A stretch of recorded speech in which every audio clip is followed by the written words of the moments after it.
দিতে হয়, নিজেদের কোরবানির জন্য আর 10টা গরু লাগে আত্মীয়-স্বজন। ওই করোনার সময় আমরা মোটামুটি তো হাটে যেতে হইতো, তখন তো হাটে যাওয়ার কোনো সুযোগ ছিল না। গ্রামে মোটামুটি আমরা ঘুরে ঘুরে গরু কিনতাম। মানে দেখে একজন বললো যে আপনার এত জায়গা আছে, উইকেন্ডে এখানে আসি, একটু সময় দিই।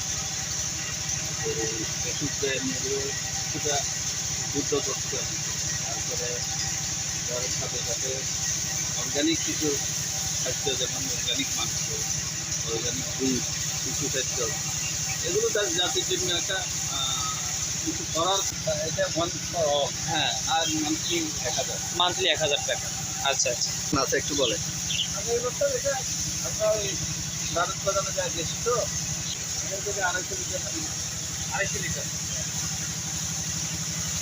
আমি